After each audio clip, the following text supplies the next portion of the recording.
बिस्मिल्लाहिर्रहमानिर्रहीम। अस्सलामु अलैकुम।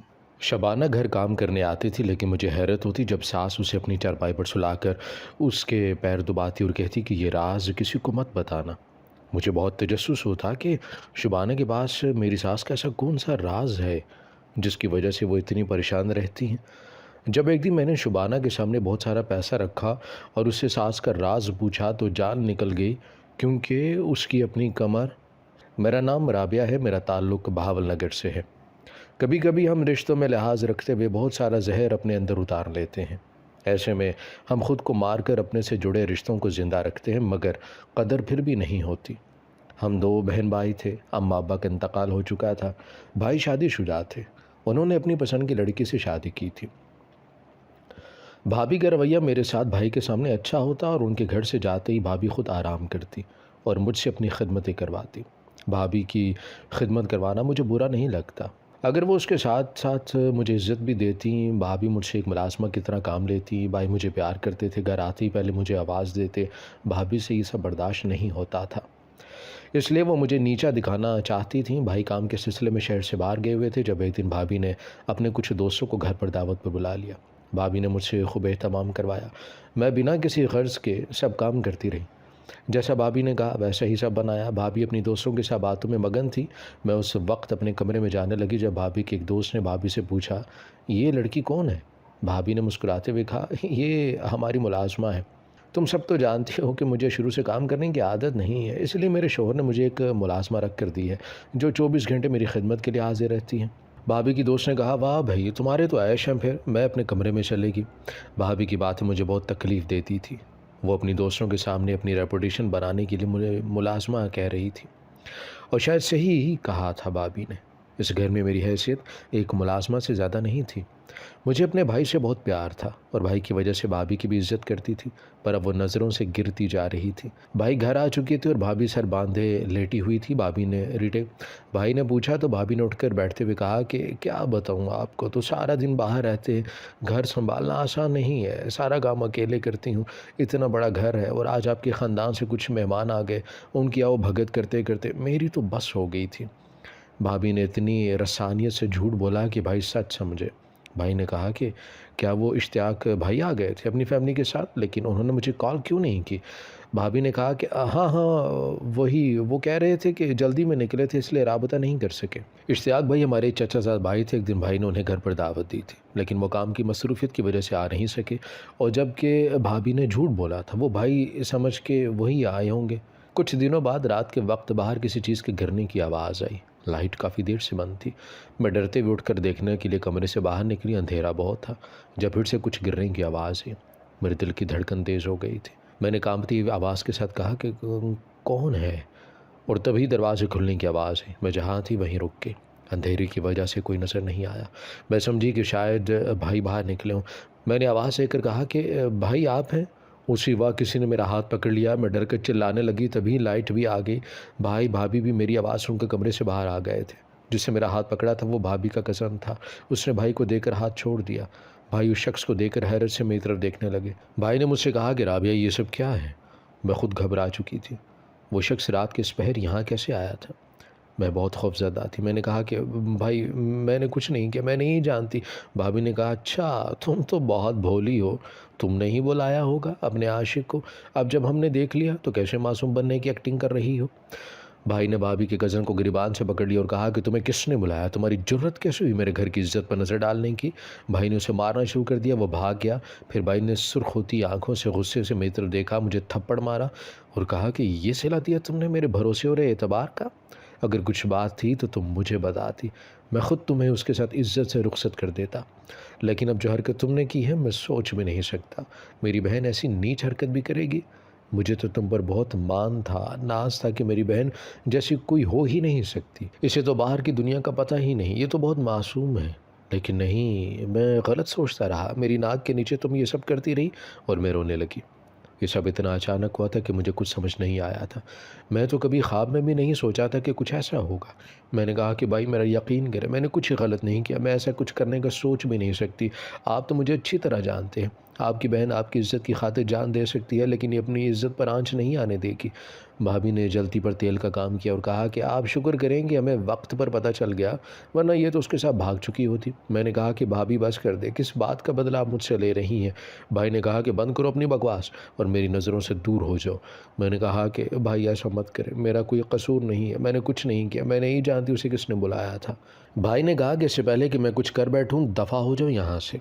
मैं रोती हुई कमरे में आ गई। भाई भाभी से कह रहे थे कि अगर आज के बाद तुम्हारा वो मुझे आवारा कज़न अगर भूले से भी नज़र आया, मैं उसे जान से मार डालूँगा। भाभी ने कहा कि आप टेंशन ना लें, मैं सुबह ही जाकर उसका मिजाज दुरुस्त करके आती हूँ। भाई ने कहा कि कोई ज़रूरत नहीं उससे बात करने की, इस तरह बात बढ़ेगी ख़ानदान में। तुम बस जल्द अज़ जल्द राबिया के लिए रिश्ता देखो, मैं अब और इंतज़ार नहीं कर सकता। इसकी शादी करके इसे इज़्ज़त से रुखसत कर देना चाहता हूँ। आज मेरा दिल चाह रहा था कि ज़मीन फटे और मैं उसमें गड़ जाऊँ। इतनी ज़िल्लत मैं बर्दाश्त नहीं कर सकी थी। मैं चीख चीख कर रोने लगी। मेरा भाई मुझसे बदज़न हो गया था।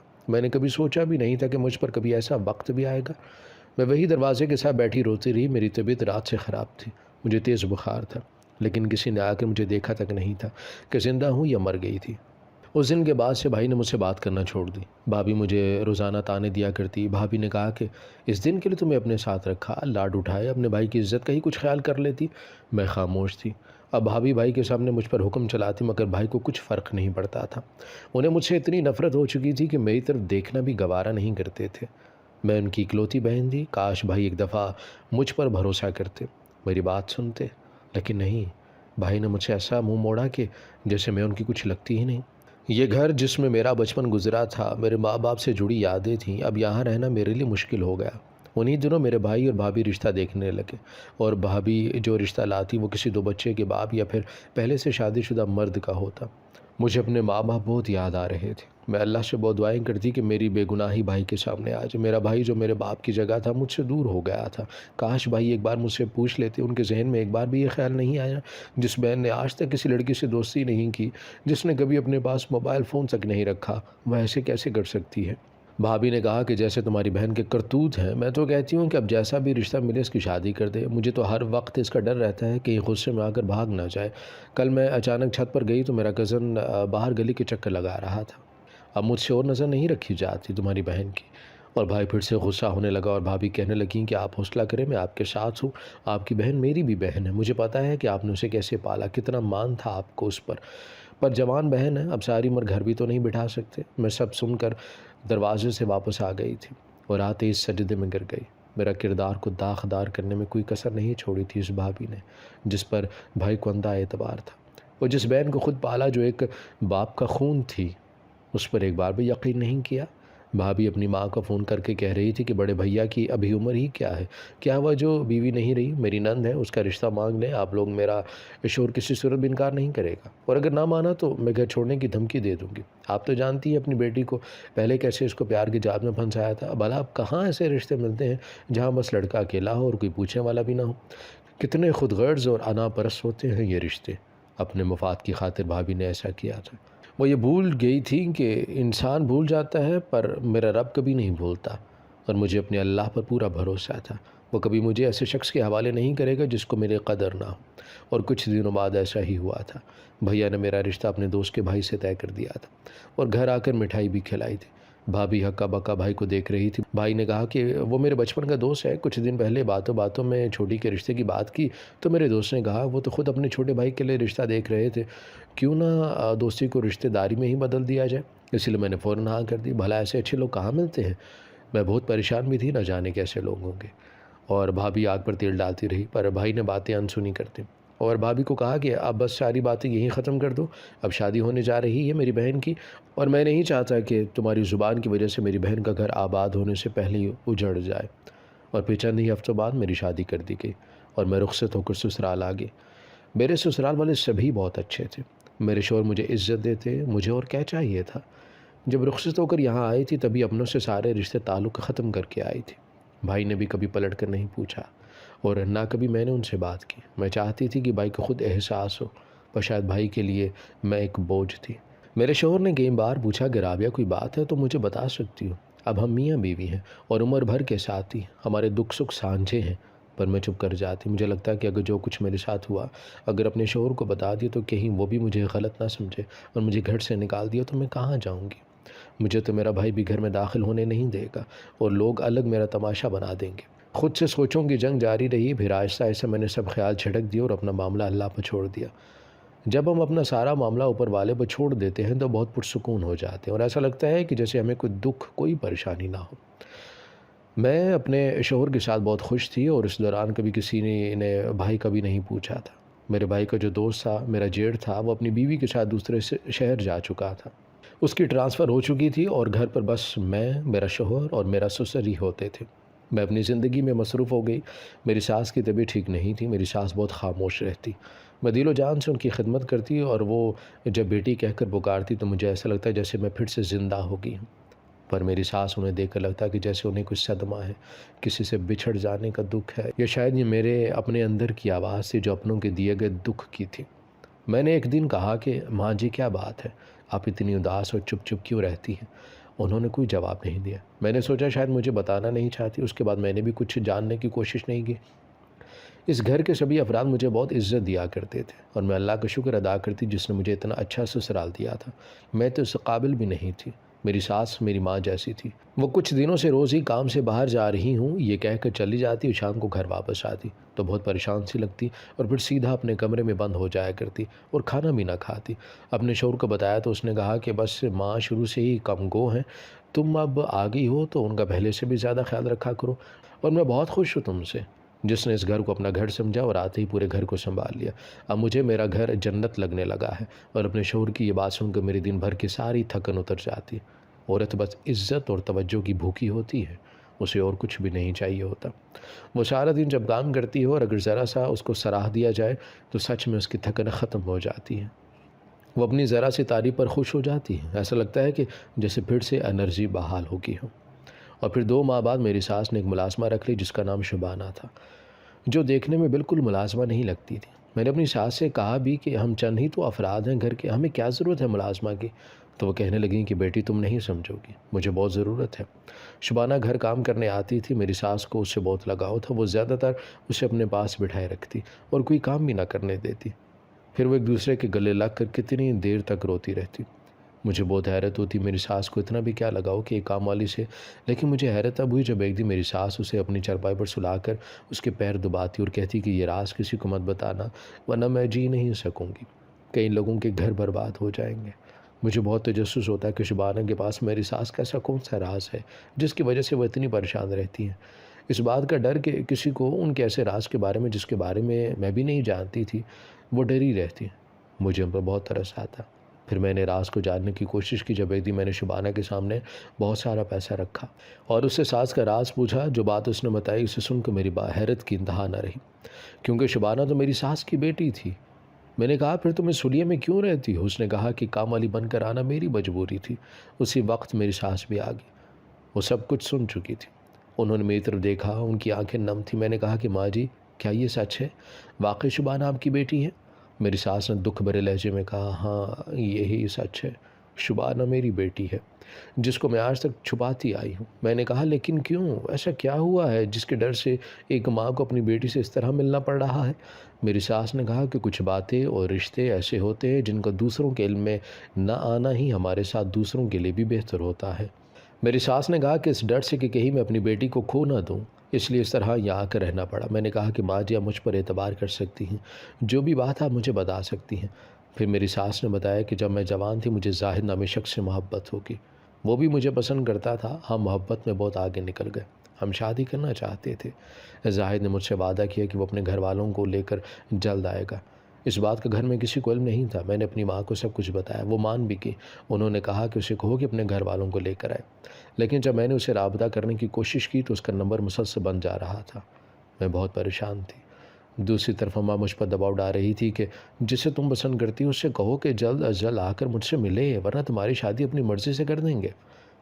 मुझसे अब और इंतज़ार नहीं हो रहा था। कुछ दिनों बाद जाहिद की कॉल आई। उसने कहा कि मैं मजबूर हूँ, मैं तुमसे शादी नहीं कर सकता, हो सके तो मुझे माफ़ कर देना। इतना कहकर उसने फ़ोन बंद कर दिया। मुझ पर क़यामत गुजर गई। मैंने सोचा भी नहीं था कि वह मेरे साथ ऐसा करेगा। मैंने तो उसको अपना सब कुछ समझा था। मोहब्बत में बहुत आगे निकल चुकी थी और हराम हलाल का फ़र्क ही भूल चुकी थी। मेरी माँ ने मेरा रिश्ता अपनी मर्ज़ी से तय कर दिया और उन्हीं दिनों पता चला कि मैं हामिला हूँ। मेरे पेट में मेरी मोहब्बत की नाजायज़ औलाद थी। मैं बहुत रोई थी, तड़पी थी। इस जाहिद से कहा कि मुझसे शादी कर ले, इस बच्चे का क्या होगा, इस मासूम का क्या कसूर है, पर उसने मुझे धक्के देकर अपने घर से निकाल दिया। और जब ये बात मेरी माँ को पता चली तो उन्होंने मुझे बहुत मारा और कहा कि अगर तेरे भाई और बाप को पता चल गया तो तुझे ज़िंदा दफन कर देंगे। इससे पहले उनको पता चले इस बच्चे का वजूद ख़त्म करना होगा। पर मुझ में हिम्मत नहीं थी। एक बेगुनाह और मासूम बच्चे की जान ले सकती, ऐसे बच्चे की जिसका कोई कसूर भी नहीं था, पर उसे सारी उम्र गुनाह की सज़ा मिली। मेरी माँ बहुत समझाती, इसको पैदा करने से अच्छा है इसको भी ख़त्म कर दो, क्योंकि अगर ये पैदा हो गया तो लोगों को जब इसकी सच्चाई पता चलेगी तो कोई भी नहीं जीने देगा। लोग पत्थर मारेंगे इसे और ये जीते जी मर जाएगा। और अगर बेटी पैदा हुई तो सोच इसका क्या होगा। मैं बहुत डर जाती थी, पर अपने होने वाले बच्चे को नहीं मार सकती थी। और फिर मेरी माँ मुझे लेकर दूसरे शहर आ गई और शादी लेट कर दी। अब्बा ने बहुत कहा, पर अम्मा ने कहा कि मेरी बहन की तबीयत ठीक नहीं है। और फिर मेरी बेटी पैदा हुई, जिसको अपने सीने से लगाए मैं रोती रही, और वो बच्ची मेरी खाला ने रख ली थी, उसी ने पाला था उसको। और मैं वापस घर आ गई थी। मेरे साथ जो हुआ वो बस हम तीनों औरतों को ही पता था। खाला का आगे पीछे कोई नहीं था, इसलिए ज़्यादा मसाला नहीं बना। जिसने भी पूछा तो खाला ने कहा कि मैंने बच्ची गोद ले ली है, मेरे बढ़ापे का सहारा बनेंगी और मेरी शादी होगी। फिर मैं कभी कभार अपनी बेटी को मिलने जाती रही। मुझे अपनी बेटी पर बहुत तरस आता, उसके साथ जुल्म हुआ। और अब कुछ माह पहले मेरी खाला की मौत होगी और मरने से पहले उन्होंने मेरी बेटी को सच्चाई बता दी। मुझे कोई हल नज़र नहीं आ रहा था, मैं कैसे अपनी जवान बेटी को घर पर रखूँगी, इसका क्या होगा। इसलिए मैंने ये सब किया। पर तुम भी तो एक बेटी हो, एक माँ का मान रखना। मैं बहुत गुनहगार हूँ, मैं जानती हूँ जो गलती जवानी में की थी उसकी सज़ा बहुत ज़्यादा है, पर मैं बहक गई थी, सब अनजाने में हुआ था। मैंने मोहब्बत पर एतबार कर लिया था और अपनी बेटी को शख्स के पास भी नहीं भेज सकती, क्योंकि वो तो काफ़ी साल से जेल में है। और अब तुम्हें एक माँ का मान रखना, मैं तुम्हारे आगे हाथ जोड़ती हूँ। इस राज को कभी किसी को मत बताना, वरना मेरा घर, मेरे बेटे, ये माशरा सभी मुझे ज़िंदा दरगोर कर देंगे।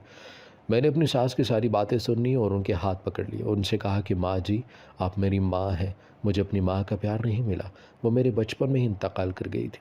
पर आप बेफ़िक्र रहें, आप यूँ समझें कि आपने मुझे कुछ भी नहीं बताया और ना मैंने कुछ सुना। आज से शुबाना इसी घर में रहेगी और आप सबको कह देंगे ये आपकी खाला की गोद ली हुई बेटी है। क्योंकि जब से शबाना आई थी ना मेरे शोहर को पता था ना ससुर को। शबाना उनके घर आने से पहले ही चली जाती थी। मेरी बात सुनकर मेरी सास ने कहा, ये बात तो मेरे जहन में आई ही नहीं थी।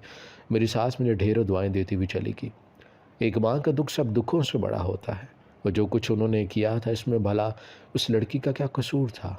वो कौन सा अपनी मर्ज़ी से पैदा हुई थी। पर मेरी एक नसीहत है, मोहब्बत करें पर कभी मोहब्बत को गुनाह मत बनाएं।